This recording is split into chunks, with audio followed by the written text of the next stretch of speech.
$143,850 from one design in 1 month. This boring design has gone totally viral, and it's not luck.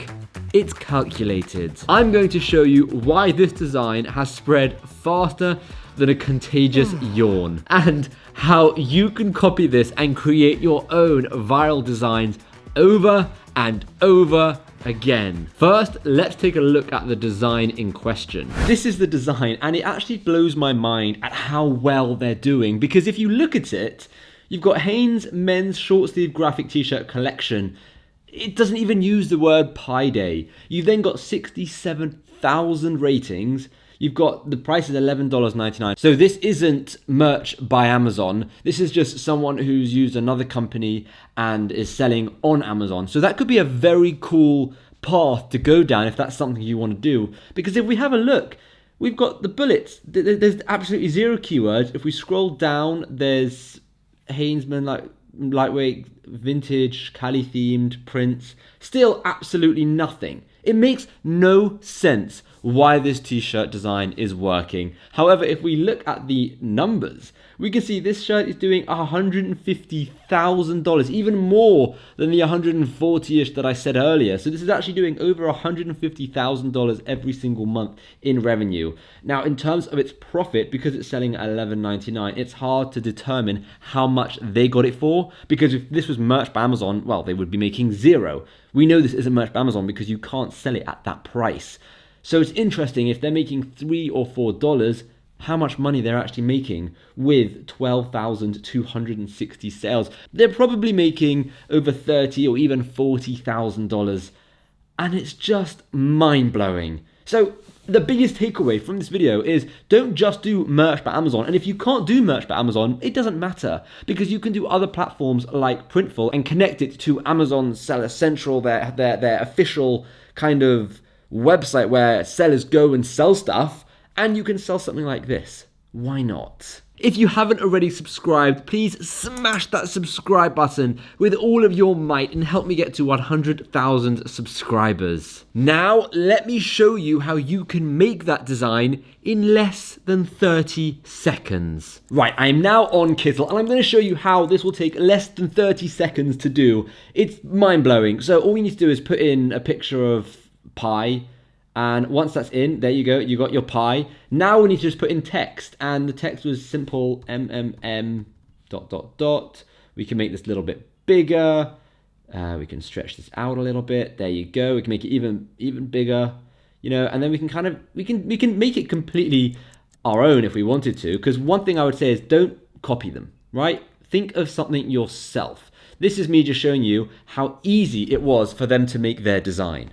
You can change this text to do a whole bunch of different things. You know, it's amazing. It's absolutely amazing what you could do with Kittle. Now, like I said, again, don't just copy the best-selling design. Instead, see, oh, look, they're doing a Pi Day t-shirt. Why don't I make some Pi Day t-shirts? And then you can use something like Kittle to go and make hundreds and hundreds of Pi Day t-shirts, upload them all, and hopefully one of them starts selling. I pretty much use Kittle for all of my designs now, mainly because of its ease of use, but also because I think it was made for print-on-demand sellers. They just know exactly what we need to create designs, especially trendy designs. I've linked Kittle down below, as I definitely think it should be in your top 3 tools. So check it out and see if you like using it. The main question is, why did this do so well? The simple answer is they hit on a popular trend. But the longer, more complicated answer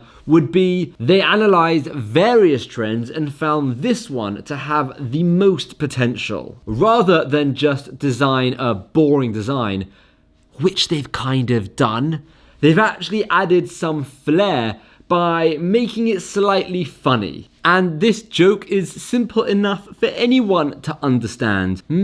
Pie. It doesn't really need explaining. Who doesn't like pie? Well, actually, I don't like pie, but I'm a bit weird, so don't use me as a base. When it comes to finding trends, you can go down one of 2 paths. If you wanted to pay for fast, reliable results, you could use a tool like Pretty Merch. Or if you wanted to go down the slower yet cheaper path, you could use tools like the Google Keyword Tool, the Google Trends Tool, or the Redbubble Popular Tags Tool. And then there's also the Days of the Year website. The Days of the Year website should be your trends playbook. Analyze the whole year so you're ahead of the game. Then validate those days of the year using the Google Keyword Tool, the Google Trends Tool, the Pretty Merch Research Tool, and various websites like Amazon or Etsy. Usually my go-to advice is to not rely on trends. Instead, build a long-standing, scalable business. But if you're just starting out and you want a quick win, well, trends is your answer. There are people who have created their entire careers off the backs of trends. Just do me a favor. Don't forget the main goal, and that is to create evergreen designs that can actually create passive income for long-term growth. Now, the golden rule when it comes to trends is to create en masse and fast. For example, if you were creating something for Pi Day, which is March the 14th, don't just create one design and think, yes, this is gonna be the one, I'm gonna succeed with this one. No, don't think that. Instead, create 50 designs, and hopefully one of those designs will stick. Just create them fast, and that's just another reason why I like using Kittle, because I can create 10 or 20 designs in just 1 hour, because it's all there for me. And it's just really simple. Now, if you do have a trend that kicks off, the next steps you take are very important. Don't go wild with that design. Just ride that wave and realize that it was a one-hit wonder. Don't base your entire business on it. If it starts to decrease in sales, don't throw a bunch of advertising money at it because it's decreasing for a reason. Instead, use that influx of money to grow steadily. Maybe that money can get you set up with a Shopify store, and maybe it can help you afford ads or help grow your social media. Just be wise with that money, because you know firsthand how flipping hard it was to create a design that went viral because of the trend. Oh, and if you want to check out Kittle, what I've been using for this entire video, then the link will be down below in the description. And if you haven't already smashed that subscribe button, hopefully you've got enough value from this video where you feel you want to smash that subscribe button. And of course, thank you so much for watching.